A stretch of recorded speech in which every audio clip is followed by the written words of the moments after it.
కోనసీమ తిరుమలగా పేరుగాంచిన వాడపల్లి శ్రీ వెంకటేశ్వర స్వామి వారి ఆలయంలో ఉగాది పర్వదినం సందర్భంగా పంచాంగ శ్రవణం కార్యక్రమం ఘనంగా నిర్వహించారు.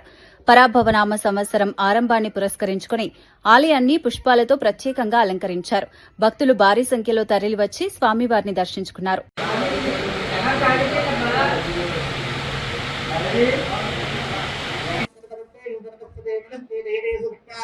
एको लोकान् निर्वक्ताः धर्मान् सुदक्षिणायनान् पूर्ववर्पदानि नीराजनम्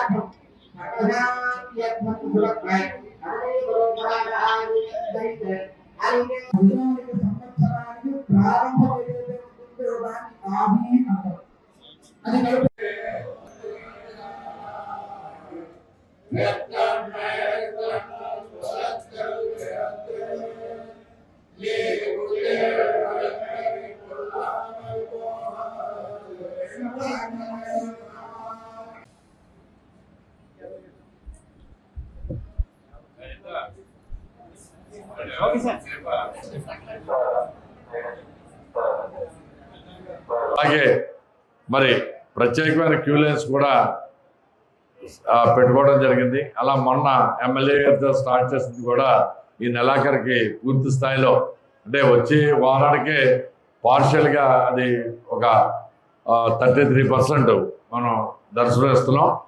100% నెలాఖరికి అవి కూడా మనం చేయడం జరుగుతుంది.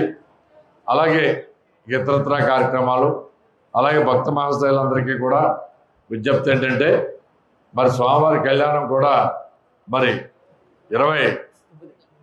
29వ తారీఖు రథోత్సవం, సాయంకాలం కళ్యాణోత్సవం. దానికి ముందు 28వ తారీఖు నుంచి సాయంకాలం నుంచి కూడా పుణ్యావసరం పంచగవ్యం ఇవన్నీ కార్యక్రమాలు పూర్తి చేసుకుని ధ్వజారోహణతోటి ఈ యొక్క కార్యక్రమం మొదలవుతుంది.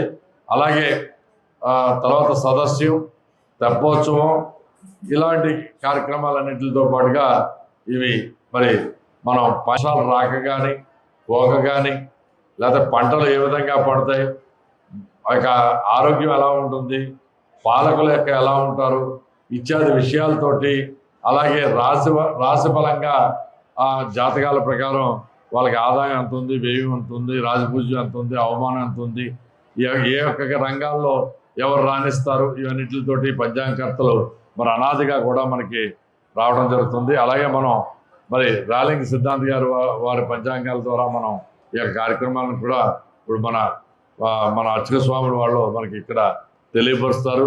ఈ యొక్క కార్యక్రమాన్ని కూడా చక్కగా ఈ విని పంచాంగంలో ఉన్న ఈ సంవత్సరం యొక్క ఫలితాలన్నీ కూడా తెలుసుకుని అందరూ కూడా ఈ యొక్క కార్యక్రమంలో పాల్గొవలసిందిగా అయ్యేదాకా ఉండి స్వామివారి యొక్క ప్రసాదం